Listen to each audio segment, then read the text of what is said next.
The broadcast is now starting. All attendees are in listen-only mode. Hello, everyone. This is Mark Haskelson. I'm the president of Compliance Group. Thank you so much for joining us today for another one of our free education series events. Today, we're going to be talking about walking a fine line, reputation management, and HIPAA compliance. I am very excited. Well, let me kind of go through a little bit of the housekeeping today. This webinar will be being recorded. So if you want a copy of it, you can come to our website, or also I'm very excited about EyeCarePro is going to be presenting with us today, one of our great partners. There are lots of free resources we have to help you with compliance issues, so please don't be shy. Welcome to hit our site. You are welcome to ask questions. If you are not familiar with GoToWebinar, on the right-hand side, you should be able to post a question. It is posted privately, so there's no such thing as a dumb question. Please feel free to post. We're not going to turn around and say your name. But both of us, this makes this a lot more interesting. We will do our best depending on the question and where we are in the webinar. We may answer it in the middle of the webinar, or we may save it up until the end. So hopefully you will find that valuable. For today, as I said, my name is Mark Haskelson. I'm that guy on the left. Our role here, and if you are not familiar with our organization, we do HIPAA compliance. Our role here is to simplify compliance so you can confidently focus on your business. We are very excited and very proud to say our relationship with the eye care industry is very deep. We are we're the 21st sponsor to Think About Your Eyes. We are also the endorsed partner by AOA Excel for what is compliance. And I am very proud to be in my 4th year as a visionary contributor to the AOA PAC. I think the PAC is very important in helping eye doctors have better rights and better reimbursements in their respective states. So the flow today is I'm going to pass it over to Zvi, who's going to start it off, and then I'll finish up the end. Zvi, over to you. Okay, so thank you, Mark. And yeah, my name is Zvi, and I head content here at EyeCarePro, and we're really excited to be doing this together with Compliancy Group, because there's such an interplay that's really important between your online reputation and HIPAA compliance, and both are really fundamental to delivering value to you, our client, and also to make sure that you're protecting yourself as a practice. So I'm just going to jump right in here, and there we go, responding to reviews and why it matters. And pretty much when I talk about reviews, I do mean online reviews, of course, but we're going to really focus in on Google, and I'll get into why that is in just a couple of minutes here. So I'll tell you a little bit about EyeCarePro for those of you who are not familiar with us. We are a digital marketing and consultation firm working exclusively in eye care. That's all we do. It's what we're really passionate about. We really understand it deeply. We're really involved with a whole wide range of organizations within the industry.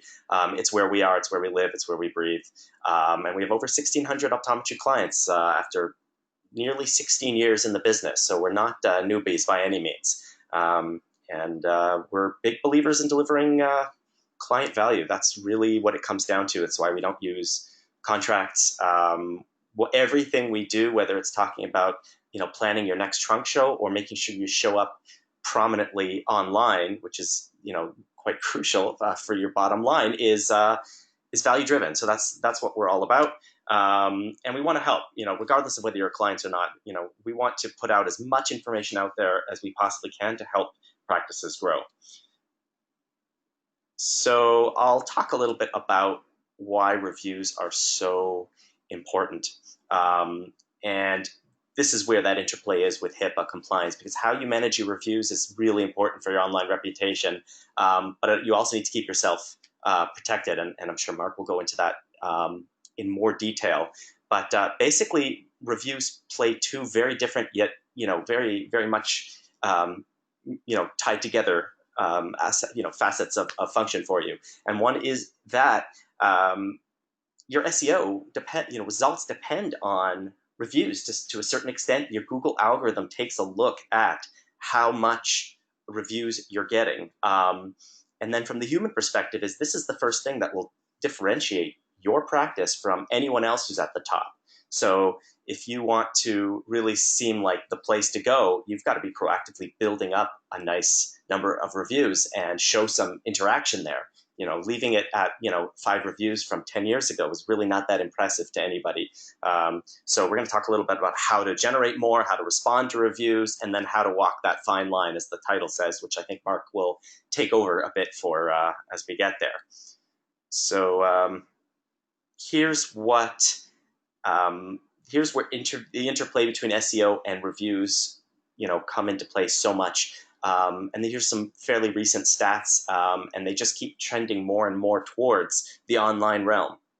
So the vast majority of people, if they want to find a service provider in their area, they do so online. And when they do so online, I 100% mean Google, because Bing and Yahoo, this is maybe 4 or 5% market share. 90% of online searches in North America are on Google. So if you want to be findable, you want your practice to be findable in your local area, to somebody who is searching for a new eye doctor, that you need to put your energy there. And that's where you're going to generate the new patient appointments that are so important to building your practice up. And then on top of that, people read online reviews, and we know that they read online reviews. And this is a really important thing, that, it's not just fluff. It's not, icing on the cake. It is part of the persuasive feel of your brand, of your practice. That is one of the first things people will look for and see. And they'll not only see that you have reviews and what your ranking is, but they want to know how many you have, and do you respond, and how fresh they are. And that freshness factor matters to the Google algorithm as well. So the fact that 72% of consumers will go to Google search first to find a local merchant, and actually that number is a little dated, it's increased quite a bit, is an important facet here. So I've been throwing this word SEO around. It can actually be very technical, so I'll try to avoid a lot of that. But from your perspective as a practice owner, an office manager, partner, search engine optimization is what SEO stands for, and what it really means is doing all the things that Google wants to see when assessing how relevant your website is for a local search key. So if someone puts in eye doctor near me, optometrist near me, pediatric eye care, diabetic eye care, whatever related to what you do, Google's looking at where they are and who's the most relevant, who's the most trustworthy, and who's, what website does all the right things to trigger that to Google. And it's a very sophisticated algorithm. But I'm not going to go through all of this in detail, but you can see there's sort of a breakdown of ranking factors that Google uses. And what's particularly important, if you're familiar with your Google My Business listing, that's a fundamental aspect of doing well on Google. And Google looks at those signals there as a significant factor of ranking your website.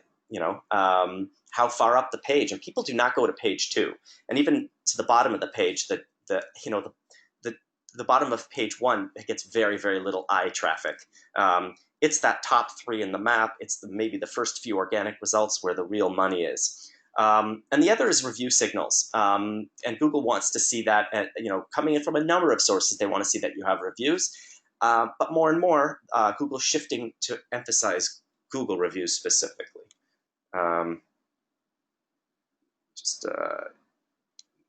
Skip this. So it comes down to the 3-pack at the top for any given search. This is what we call local SEO. And if you want to get there, you need to have the basics of SEO in place. This is a major part of what we do. But then even once you're at the top, you'll notice, okay, put yourself in the eyes of a potential new patient.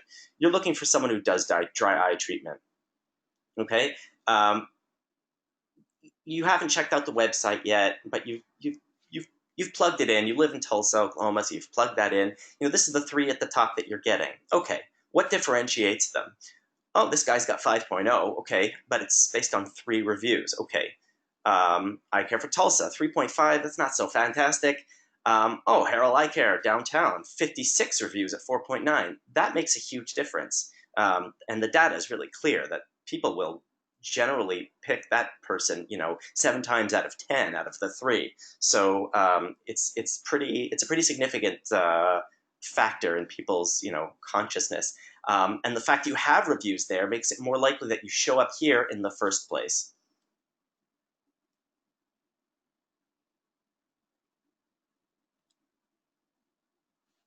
Okay, now the question I already gave away the answer to, but in terms of which reviews matter most, this is a bit of a complex question, and it gives a lot of anxiety to a lot of doctors. So I work with doctors all the time. My job when I'm not doing marketing content or optometry content is to provide value for individual practices just like yours.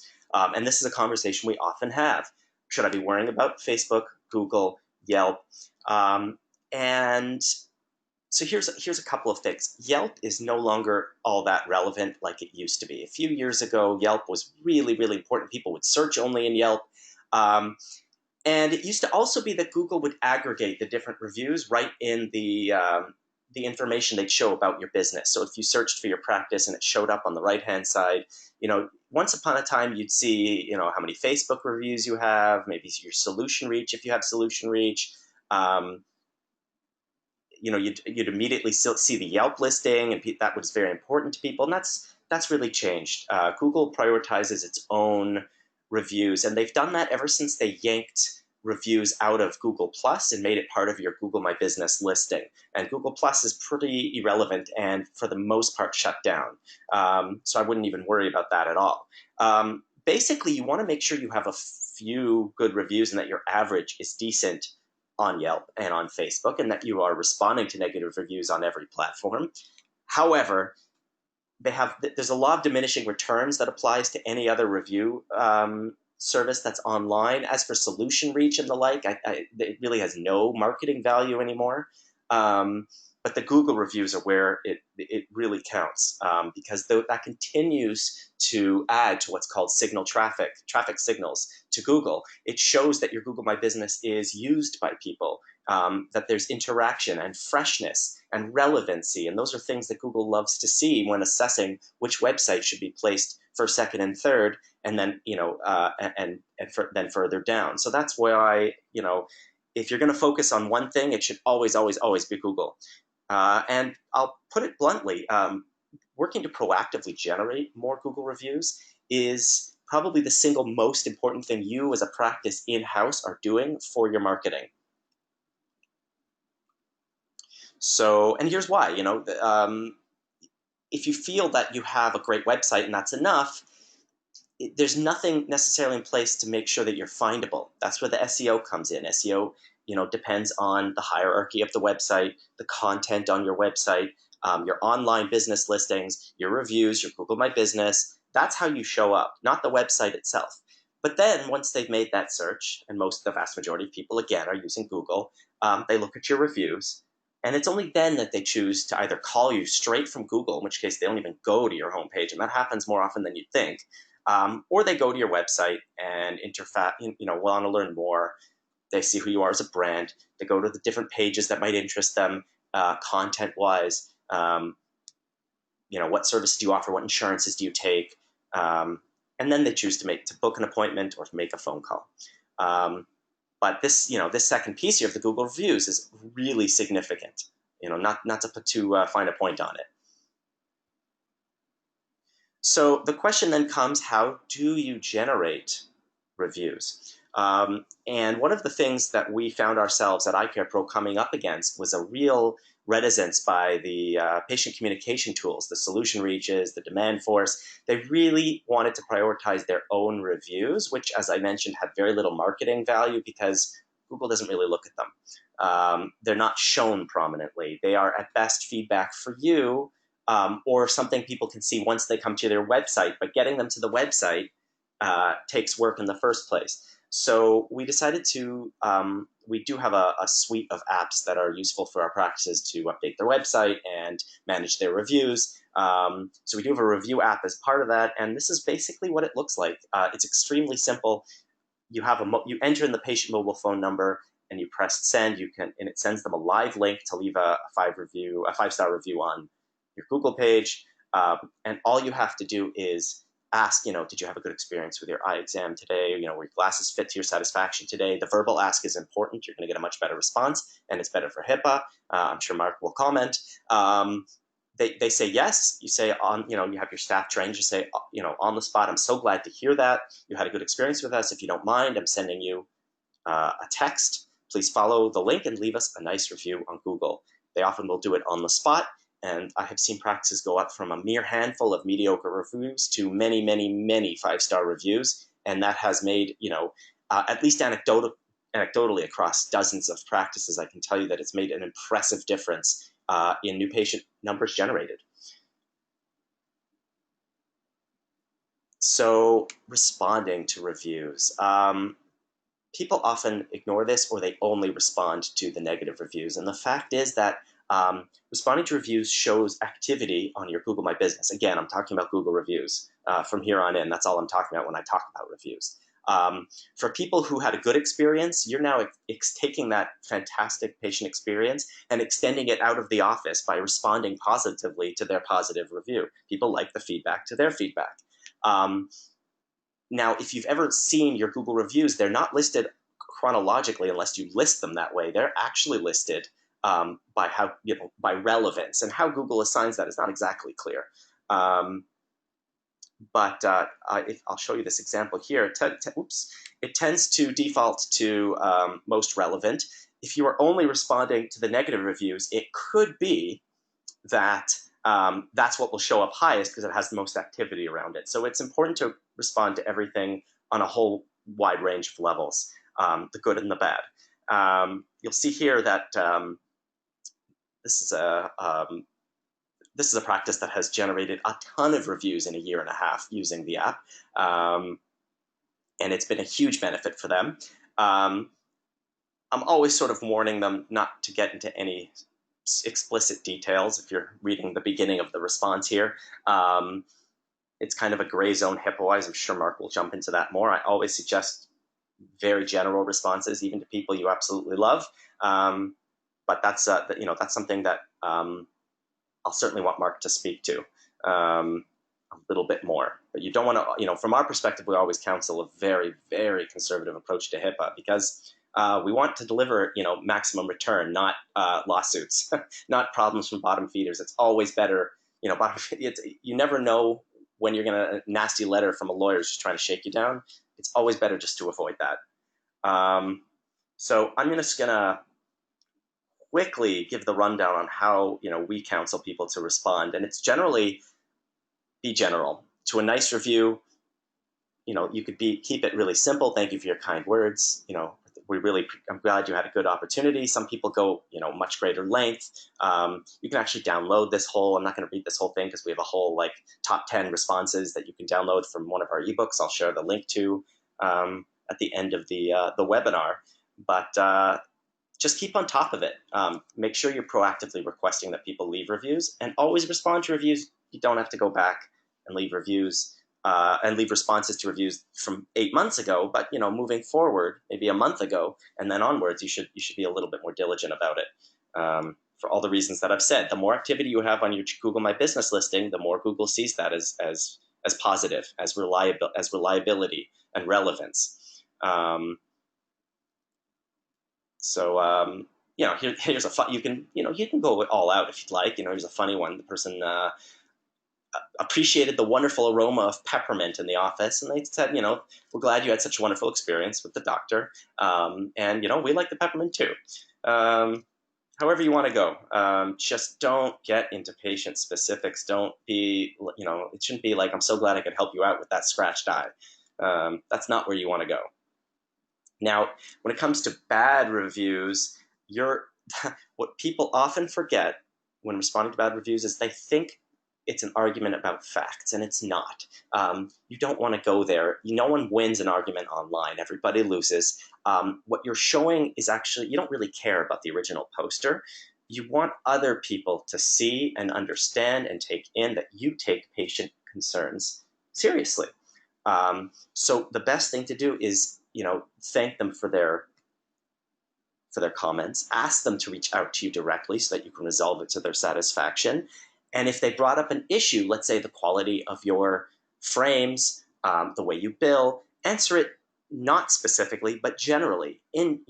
As a practice, we strive, to provide as clear billing as possible. There's insurance can always be complicated. Let's talk about it. We stand by the quality of the frames that we sell. If there's a problem, you can bring it in. Don't talk about their specific interactions at all.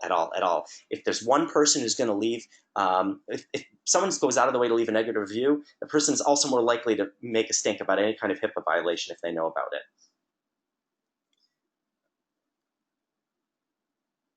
So I do have some, reviews that, some responses that some are funny, some are right to the point, but in general,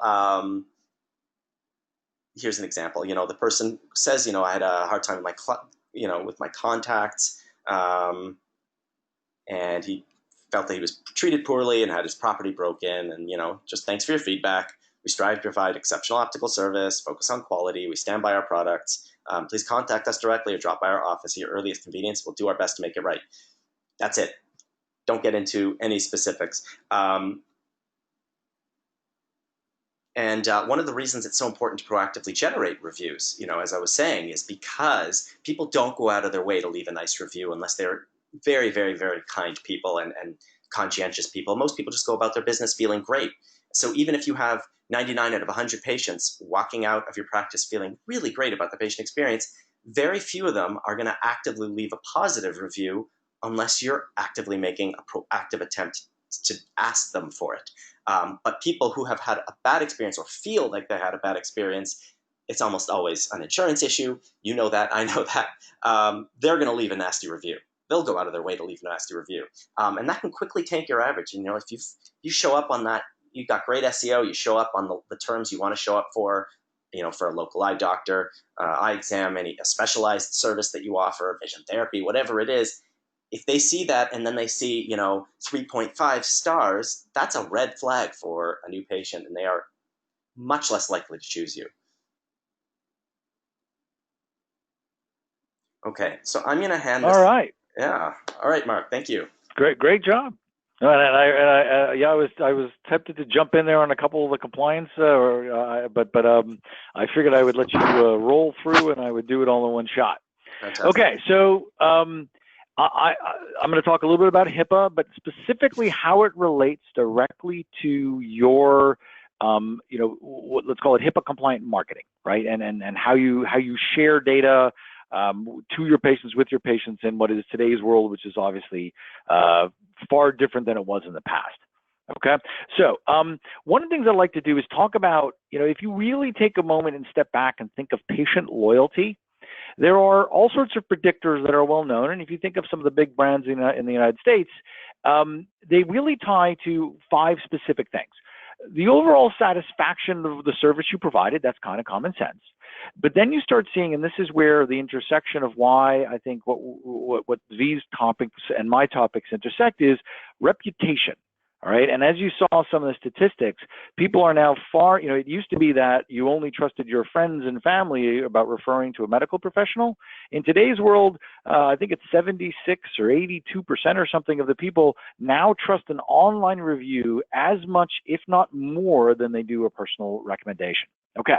Now, the rest of predictors around patient loyalty have to do with, did you solve the problem they had? So resolution, and this primarily has to do with staff following through with what they say they do and how your overall patients deal. And whether you're thinking of Starbucks or Nordstrom's or when you walk into Disney, there's an experience you have, and that's really what you want to do, and you want your patients to be talking about that online, sharing it with their friends, and hopefully helping you prove that. So now, I'm going to take this to HIPAA very specifically. So most people presume HIPAA law is very complicated, and it is 700 some odd pages of miscellaneous things, but most people believe it has a lot to do with tech. What you're seeing in front of you, and I'm going to make the connection in between brand loyalty and what's called the 7 fundamental elements of an effective compliance program. Okay, and what this is this is actually the federal guidance that an auditor who comes to your office, this is the scorecard they pull out. Okay, there are a lot of other technical questions they may ask, but this is the way they measure. And one of the reasons they measure it this way is there's a really big difference in between a small, rural, independent eye care practice and what is some of the very large organizations where you might have 10 organizations and you're exchanging or working with a LASIK center, et cetera. Okay, so here's how it works. It's got to be in writing. Okay, policies and procedures. And I'll explain that and standards of conduct in the next slides of how important that is in regards to your patient loyalty. Someone's got to be in charge. Okay, it does not have to be somebody with some compliance degree. It has to be somebody who says, look, I am going to be looking at our practice, and in addition to my regular job, I'm going to be looking from the perspective of, are we doing the things that are designed to protect our patients' information? Okay, you have to have what's called effective training and lines of communication, and that's just training for one organization with very low turnover in a small group could be done, by one of the staff members. If you have a 10 location organization, and you may need external organizations to be training for you on a regular basis. Okay. Internal monitoring and auditing, same thing. Are you making sure that your information, who's accessing your patient information, is doing it correctly? Right? Why would somebody who is just there, a cleaning person who came in to help straighten out your office, why are they leafing through your cabinets or into your computer? Now, enforcing standards and responding promptly to detective offenses, it's kind of common sense. If someone's not doing what they're supposed to do, they might be reprimanded, they might be fired. And if you do have a breach or an incident, you do need to respond quickly. Okay, so this is the way you are measured. Now, why is this so important?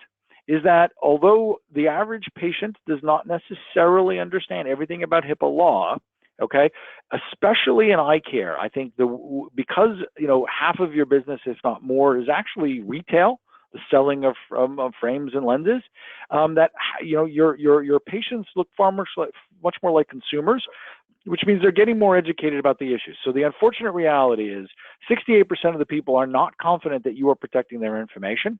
And the really sad reality is over half of the people who've had identity theft absolutely believe it was caused by their medical practitioner, i.e. you. Now, often when I speak to doctors, and I'm not sure if you guys are all going to be at the optometrist meeting in St. Louis next week, hopefully come by. I'll be speaking again. Love to meet you. Come by our booth. But the bad news is, whether we like it or not, tens of thousands of records are breached per day. Okay, most organizations, in this case 89% of them, have had a breach or ransomware in the last 2 years. But the good news is the majority of the things that caused it had to do with administrative mistakes. Okay, and this is where you're going to see me start talking about how you train your people, how you educate them, your policies, procedures, and training are going to be very important for protecting it. Now, for those of you who are on this call or are doubting Thomas's and say, Mark, I don't have to worry about this because I don't know anyone who's been audited. There are currently 13 open investigations right now, specifically with eye care organizations for what's called a meaningful breach, which means more than 500 people were affected. Okay, hopefully your name is not on here, but I have done presentations like this where someone has said, oh my Lord, that is an organization, I know them. Or I had one case where somebody in the room said that they had actually just acquired that practice and they were not aware of it. By the way, the point I'm drawing here is not just to show you that this is happening, but to make you aware that your breaches are public record. This is what's called the OCR wall of shame. And if you were to Google it, and any of your patients can, this is public record. Okay, so anybody can go look this up and see this. So hopefully, when we start talking about reputation management and your position in social, they are going to find if you are involved with something, and this is going to cost you patience. So because the bad news is most people think of very high tech, people in hoodies and foreign governments coming after you. Unfortunately, the majority of breaches in the United States are 39% of them are just simple theft or loss. Okay, and the statistics are that 1 in 10 people will lose a smart device in a given year, which means if you have more than 10 people on your staff, I can pretty much guarantee you're going to have a breach, which by law you must report, which means you are going to have at some point an investigation by the U.S. government into your current HIPAA procedures. Now, the next thing I often hear, and listen, I understand all of your positions on this, or the misunderstanding is people say, hey, Mark, I don't have to worry about this. I have a great EHR I outsource to. I have an IT person I outsource to. Awesome. Except that 30% of the time, it is actually the business associate or the vendor you hired that is actually the cause of your breach. And it was not in eye care. It was actually in one of the other industries, but an EHR had a breach, had ransomware attack, and basically propagated that to all of their healthcare clients. Okay, and this happens every day. I see this because this is the kind of stuff we track. The rest of it is, and by the way, when we say hacking incidences, people are very rarely is someone going to hack, going to be, after your practice. But what's called ransomware, and we have a whole other set of webinars on ransomware. Ransomware is a whole different creature. And 88% of ransomware attacks are actually targeted to small and mid-sized medical practices. And I've even seen some that are very clever in the way they're designed is rather than have to pay the ransom, what they say is if you send this to two of your friends, they will give you your data back. Okay, so, but for today, we're not getting deep into technology. Really what I want to do is continue to educate you on HIPAA and how HIPAA and your online social media presence, your HIPAA compliant marketing come together. Okay, so the basics of HIPAA is actually 3 rules. Okay, often I hear people thinking, misunderstanding that. So the privacy rule is pretty straightforward. It's how you talk to your patients. Okay, it's generally not having a loud conversation in a hallway where someone else might overhear. There's lots of other rules to that. The one where I see that most of my eye doctors are getting into trouble is the misunderstanding around the security rule. Okay, often people misunderstand and believe that a security risk assessment, okay, an SRA, which is required for meaningful use or macro MIPS, makes you HIPAA compliant. It does not. Okay, if that's all you did, you are satisfying 1/3 of one rule. Okay, you're satisfying less than 10% of what's required under HIPAA law.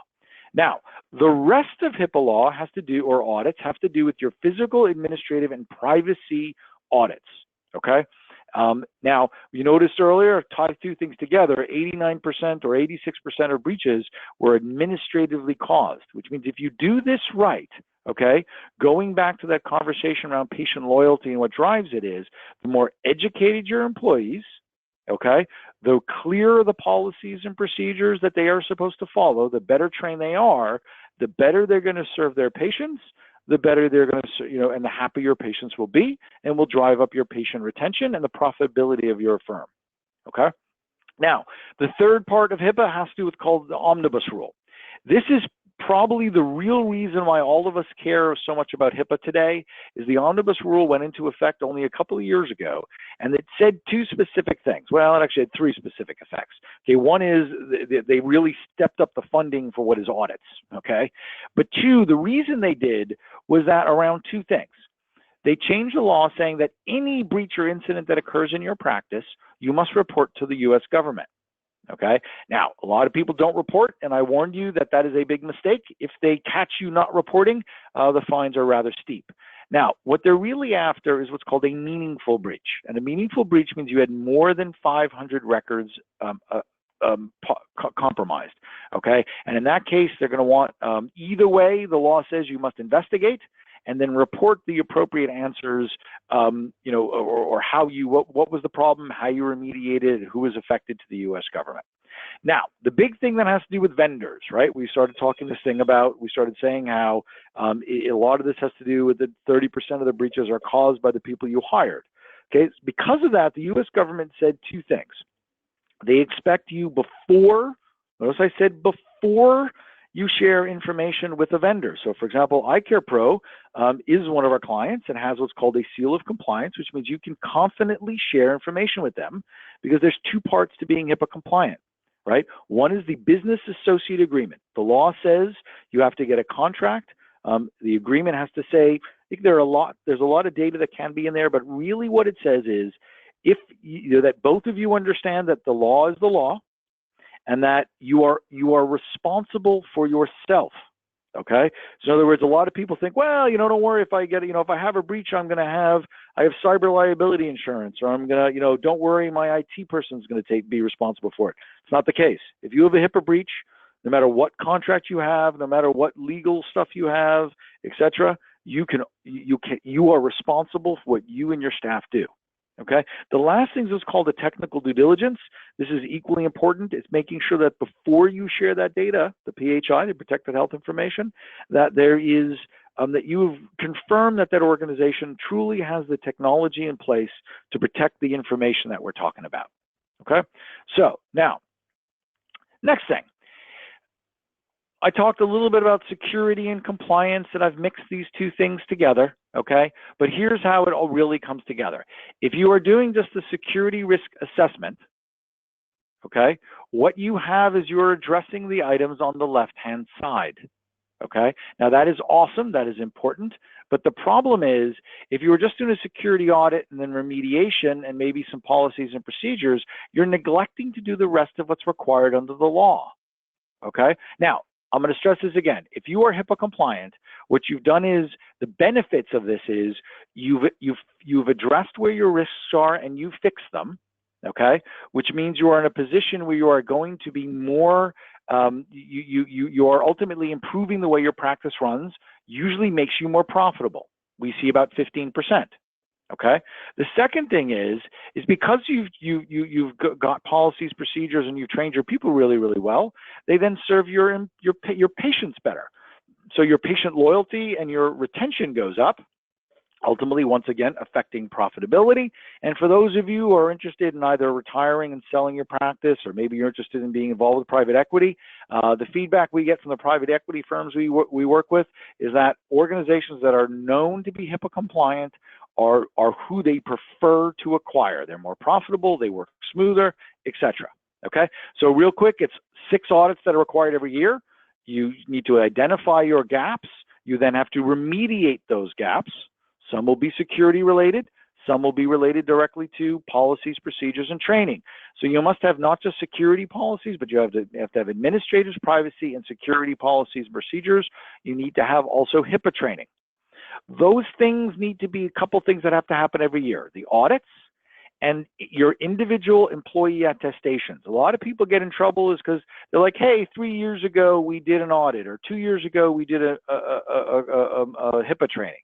This stuff needs to be done every year, and very specifically, okay, you need your employees to legally agree to follow the rules you set. The example I would give of social media is, and I'll give some real world examples in a minute, is if the client didn't or the patient didn't specifically say, yes, you could do something, and your staff does, you now have a HIPAA violation. Okay? Business associate management we talked about. Incident management, very similar. When an incident occurs, you have to investigate it and then report what that data you identified to the U.S. government. Okay? So that's being fully HIPAA compliant. That's doing it correctly. Okay? So now, to give you some real world examples of where we see people and the impact it has to hopefully, kind of make you guys really appreciate. I told you about the benefits, right? Greater profitability, happier patients, more loyal patients. But let me tell you a little bit some of the not so happy situations. Okay, so we had one organization. This is not our client. These are HIPAA violations that were reported. They're public record. A physical therapist had a patient testimonial. The patient wrote a beautiful letter explaining how much they liked them. Unfortunately, the doctor's office then took that patient testimonial and put it up on their website. Okay. Now, if they had had permission in their use and disclosure documentation, there would have been no problem. But in this case, it was a $25,000 fine. Now, the specific reasons cited, and you're going to hear this time and time again as I talk about HIPAA violations, was failure to have updated policies and procedures. So you might have had something, they might have had something sitting on a shelf, but it clearly didn't reflect the way that they ran the business. Otherwise, the staff member would have been properly trained and on the policies and procedures of the organization and would not have posted that, right? They would have known, I need to get a use and disclosure document or a authorized use of that PHI in a way that the patient said it was okay. Press releases. Press releases are awesome. Okay, in this particular case, this was a hospital in Texas. They were very proud that they had caught somebody trying to do fraud, waste, and abuse. The patient had come in, they had done, it was false insurance documentation. Now, the mistake that the hospital made is they put out a press release bragging on the fact that they had caught this woman, and in that press release, they had announced, they had talked or mentioned both her procedure, okay, and who she was. Now, by the way, notice I'm going to tie this together back to what Z was sharing. If you have a patient who posts something on social media, they had the right to post about their refraction. You did not have the right to confirm it, okay? Unless you had a specific use and disclosure document that said, if you post something on social media, it's okay for me to respond to it, okay? $2.4 million fine. Okay, I love how beautiful some of the display cases many of the ODs have built out. It is very tempting to fill them and share them on your websites. Fantastic, I highly recommend that. The problem is, in this case, this was in New York City. While they were filming that, they weren't paying attention to, in the background, there happened to have been some patients. Okay, and because the patients had not given express permission for this video to be shot, when it was ultimately put up and viewed, they filed basically a HIPAA violation, a $2.2 million fine. Okay, the last one has to do with business associate agreements. I'm just going to stress this one because of how often I see this mistake made. Okay, it is against the law for you to work with an organization that is any vendor that is supporting you. They are doing something for you that involves them working with your PHI. And by the way, even an answering service, an IT provider, someone like EyeCarePro, all of these folks are in some way being exposed to what is PHI. Therefore, you must have a business associate agreement in place. Now, okay, in this case, the fine was only $31,000, but ultimately the organization and the ongoing investigation, they closed their business. Okay, so I would hate to see any optometrist in the United States have to close their business because of $100,000 worth of liability that then basically forced them to close. One of the things I'll stress about all of this is it is not the HIPAA police you have to be afraid of. Okay, it is often the class action lawsuit behind the public disclosure of this that is the thing that is going to ruin your practice. Because Z kind of mentioned earlier, no one wants to get that, lawyers, and I'm not trying to beat up on lawyers, but they need to make a living, and often many that are making their living are looking for the mistakes that people make and then coming after you. Okay, so the class action lawsuits are usually millions against what is a lawsuit. Actually, the official ratio is 10% of a HIPAA violation is the fine. 90% of the cost to the organization is downtime and the financial repercussions of what they have to do with lawsuits, etc. Okay, so I think we are at this point. We have a couple of good questions that you folks have passed. The first one, I believe, is one that is really about social media, so I'll let Z take that one. While he's doing that, please, folks, use the right-hand side. Start posting questions. They can be about social media. They can be about HIPAA compliance.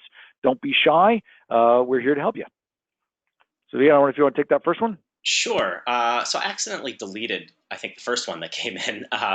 But the question was how you get to the to that app where you can send that text, and that's something we've developed for our clients. And certainly, if anyone's interested in a demonstration of how that works, I'd be happy to set that up for you. But that's an app that's made it very easy to help generate the reviews.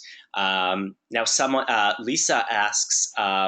Since she hasn't been good about responding to reviews as the new practice director, that she'd like to go back. Does she need to go back to respond to all the old ones or just the more recent ones? I would say it's not that important to go back, more than a couple of months. It's kind of too much to respond to a review, good or bad. That's a year old. That seems kind of lax on your part. Better just to let it go. Start maybe a month ago and then move forward is all you have to do.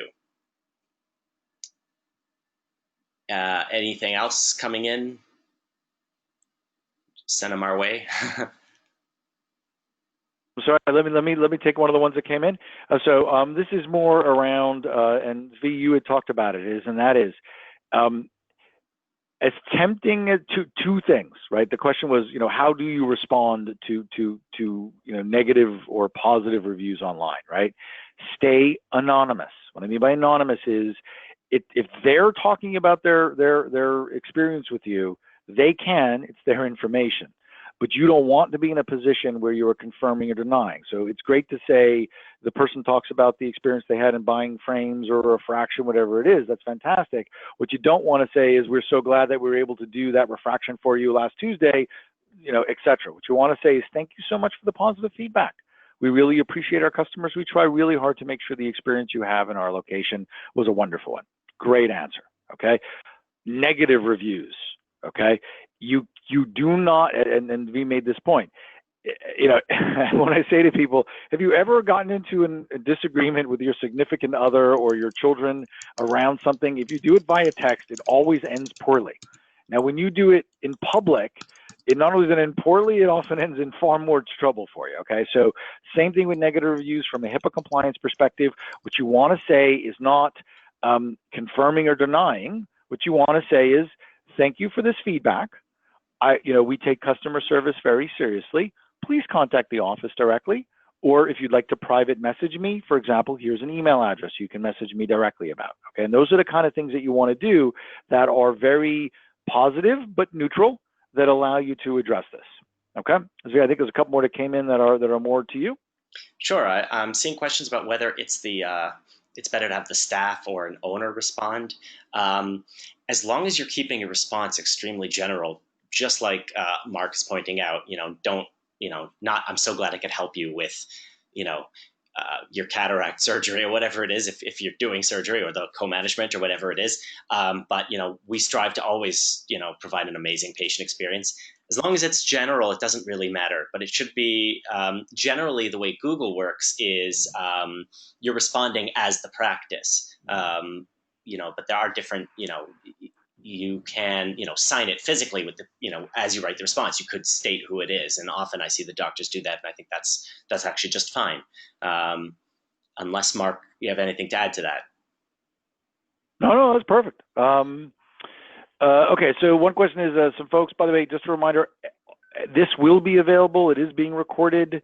So, these questions, et cetera, and the whole webinar are available. If you have other, I can speak in regards to HIPAA related questions. We have lots of different training and education on our site. We have a free HIPAA training. So if you go to compliancy group /webinars, you'll get all that stuff. Okay, but the next question was a specifically HIPAA related question. An employee called an elderly patient's daughter to get a new phone number for her. Did she violate HIPAA?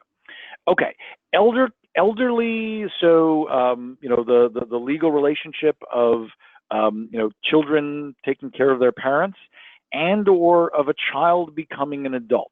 Okay, so the best way to solve this problem is to make sure your use and disclosure document, and everyone should have one. Every patient you have, you should have a use and disclosure document, should specify, there's some common things, right? Are we allowed to reach out to you?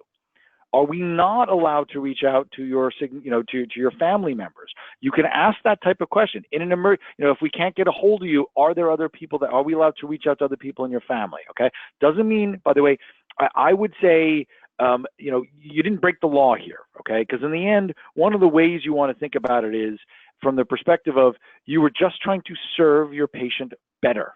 Okay. Now, if you called somebody's office and said, hey, I'm from such and such, eye care facility, and I'm finding out about, confirming someone's appointment. Bear in mind, there are some organizations that wearing, think of a pilot, that wearing glasses, if not disclosed, will cause them to lose their job. Okay, so I think this is somewhat of a relative thing. If you're, like I said, if you're calling, add your use and disclosure documents. That's the right way to do it. And then also think about what you're doing. Would it be construed as something that could be damaging to the person you're talking about? I don't think grandma would be offended that you were calling to make sure that that grandma could pick up her new frames. Let's see, what's the next one? I think obtaining permission to respond to online reviews. You don't, well, you may have more specific to the world of reviews. Generally, my answer is going to be the same. Use and disclosure. Did you ask them when they became a patient, is it okay for you to communicate with them through, online? Is the best way to address that. So I don't know if you had any more to add to that. Well, I would answer in general if someone leaves a review on, let's say, on Google My Business, it's public, and that was their choice to talk about their experience as a patient. Um, I don't believe, do correct me if I'm wrong, but I've never counseled people need permission to respond to the review, but the response itself needs to be very generic and not about the individual. Absolutely correct. You're dead on. Okay, because one of the things, one of the ways to think about this, which may make it more, I guess, clear, I can do whatever I want with my PHI. Okay, my personal health information is mine. If I turn around and post, hang my medical records on the side of my building, okay, or I give you permission to do so, then I have actually done it. What you don't want to do is disclose something that the patient did not give you permission to do so. So there is kind of an implied in the case of reviews that they've posted something, so you have the right to respond back. Just do not be confirming or denying what services were provided. Keep it to thank you for your feedback, for what you said. That was very kind. Okay. The next one is, what is a good way to ask patients for the reviews? Okay, so this is, I touched on this a bit, and it's something that as a company we struggled with in order to deliver that to to our clients, the practices that were working with us. There's no straightforward way other than asking all the time, and even then, you've got to make it really, really easy, or people won't. So you've got to say, did you have a good experience? We're so glad to hear that. If you don't mind, please leave us a nice review on Google of your own volition. Now, people forget even when they say yes, or they get lazy or whatever, and they also don't know how to directly leave a Google review, which is why we developed this app where you on the spot can send them a text with a live link to leave that review. And the benefit there is it's going to their phone, that if they have a Google account of any kind, they're already logged in. It's one step. They click the link and they leave the review. And that's the only way that we found to be effective. We did work trying to tweak the thank you emails going out from Solution Reach Demand Force, but they didn't want to let us put customized links in there. They didn't want us allow us to bypass their own internal surveys, even though no one's going to fill out an entire Solution Reach survey and then leave a review on Google. They feel like they've done their part. So that's why we developed the app. And if anyone wants to, for a further demonstration of how it works, it really is a very, very powerful tool that we make available for our marketing clients. The next one I think is also for you. If we can remove negative reviews, should we? Okay. Generally, generally you cannot remove negative reviews. Google is pretty strict about that, and generally what I counsel is if you have a few negative ones, just drown it in sunshine. That's why you have to be proactive. That's why you really have to focus on the other 99 patients who have a fantastic experience every time they're in there. So that's one thing. There are exceptions. If something is clearly a prank intended for someone else, it's a double negative, meaning someone has posted a negative review multiple times or from different accounts, but it's the same person. If it's in breach in any way, like those examples are with the Google terms of service, you can trigger a phone call with a Google rep and ask them to look into it and remove it. Do a little bit of your background research into who did the posting. If they have no other reviews on anywhere, that's a good thing you can point out that they may be bogus. If it's, I had a client have someone post a review that was obviously bogus about how the doctor went ahead and made him blind, and it was clearly written by a drunk 14-year-old. He managed to get that reviewed by calling Google. It won't always work, but you can. The good thing is if you call them, you'll get someone different every time. So you might get, you might just have to do it a few times. I actually wrote I wrote a landing page on how to do that. I'm happy to share some links at the end if people would like, about removing negative reviews if possible. Negative reviews are generally you're not able to remove them, and it is an opportunity to address their concerns without addressing anything they said about them. Keep it general. But in some ways, having some negativity seems more legitimate. If someone is 800 reviews and every single one is 5-star, you start to wonder if they're hiring a firm, out in the third world to, leave reviews. Having some negative reviews makes you look more real. But when they get really downright, libelous, then that's a time to look at the Google Terms of Service. Next one, I've personalized it by saying thank you, i.e. the patient's name. It's not that it's a HIPAA violation. I'm sorry. When you're doing, my recommendation would be don't do that. Okay, because there's a common theme. A lot of the questions that I'm seeing here are around how you respond. Should you use the patient's name? In general, they posted it. Their name is on that, so you don't really need to do it. And my recommendation, and as much as I say this is not, I realize it's not, let's say, good graces. It's better to err on the side of conservatism than to be worrying about, social graces, folks. So my recommendation would be, since it's already posted in their name, there's no reason for you to say their name again. So I would let it go and not put the patient's name back into what they put on their page. All right. See, this next one is how should you respond to a negative review, but the patient's name is not recognized in your database? Ooh, that's kind of a combination of you and I. Yeah, you wanna answer the name issue first? So the name issue, if you don't know who they are, my response would be, please contact the office.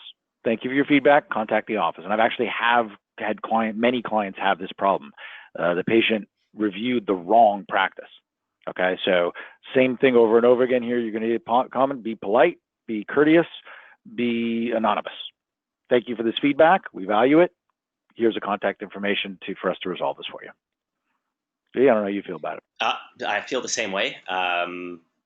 If they brought up specific issues, you can talk about those issues in the abstract. Like if it was about how long they had to wait, say something like, we strategize to minimize wait times as much as we can. However, things do happen. We'd like to resolve this. Reach out to us.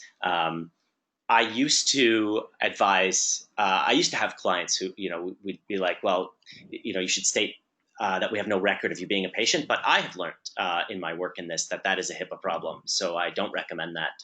I think we're pretty much on the same page. So the next two or three are ones that their insurance company told them not to respond. A couple of people have asked that if they know the patient that they can communicate with them privately. Yes to all, well, I'm sorry, no to the insurance company. Often insurance companies, you are dealing with somebody who may not truly be an expert in this arena. So it's not that I'm not trying to beat them up here, but if this is not their area of domain expertise, I don't quote insurance policies, so they should stay away from compliance related things. I think it is, and as you've heard G and I both say multiple times, it's good to respond. That's good. That's good business. Just don't get into personal or PHI related things. PHI, by the way, a lot of people don't understand. It is any identifying characteristic. It can be an IP address. It can be their first name, last name, initial. It can be a picture of their eyeball. Okay, guys, stay away from confirming or denying. Stick to what would be the neutral things. So what is the name of the? Okay, let's see. If you recognize the patient by their name, can you communicate privately or pick up the phone without crossing the line? Yeah, they're your patient. Okay. If you know that they're your patient and they've posted something you don't want to call them, don't be creepy about it, right? I mean, don't be like, hey, I saw what you wrote about me. But if they wrote you something good or negative, and and you truly recognize the patient, that's just that's a good personalized way to communicate with them. Z, do you have a strong feeling? Would you prefer them to respond written over phone? It's not a HIPAA issue. It's right. So from a SEO perspective, the more interactions you have with people on your Google My Business listing, the better. And the more you have a chance to show others that you take patient concerns seriously. And that's why you keep it general, but you do respond to a negative review. So I still think, if you want to try to resolve it, picking up the phone is something I recommend all the time to clients. Often they're not findable, it's not resolvable, and really it's important to keep in mind that you're not responding to the sour grape person who left the review. You're doing it for everyone else's benefit, because that's your chance to show who you are as a practice, again, without getting into any of the personal specifics. It's not your day in court. All right, so we are up on the hour. I would say, Zvi, you had some links that you wanted to share. I'll explain what are the links in front of you folks. One of the things we do is we have a free security and compliance checklist. If you go to our website, or if you copy this link down in front of you, or just Google free security and compliance checklist, you'll probably find us. This is, by the way, this is not something you're giving to us. This is an actual document you print out. It's 10 questions. If you feel you can answer those 10 questions confidently, then you're in good shape. If you have, you're not feeling so good about it, our pleasure as the endorsed solution for the AOA. We are here to answer questions for optometrists and their staff. We even have an Ask the Auditor function on the AOA website that you can just post us a question. You do not need to be a client, and it will be our pleasure to share. So you may notice on your chat box on the right, Zvi shared a link to his ebook. So there's some great information on there. So please, folks, before you jump off, make sure you grab those. All right, and if there aren't any other for folks, a couple of the questions came in. We will definitely follow up. There's going to be a survey actually at the end of this webinar. If you would like more information from either Compliance Group or EyeCarePro, please feel free. By the way, even if it's just questions, we are both here to help support the industry. Is there any closing remarks you want to put up there? No, make sure to, I guess so. always make reviews part of your in-house strategy for growth. It's really one of the most important things you're doing. Even if you're doing nothing else, it's a significant piece of the pie to bring in more new patients. And that I see there were a few questions about that app. It's part of a family of apps we've developed for our clients called Get Set Pro. And if anyone would like a demonstration, please reach out to me, and I'd love to show you what it can do. It can upload.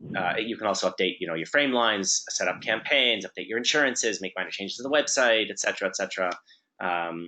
And the review piece is something we developed initially as its own app, and then included in this family because reviews are really, really important. We want to make them as easy as possible to generate for our clients.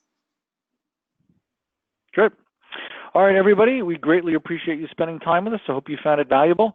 Like I said, this is an ongoing series. We do at least one of these a month, and then we look forward to doing more with EyeCarePro. Zvi, thank you so much for jumping in on our free education series, and we hope you will all join us in the future. Everybody, thank you. Have a great day.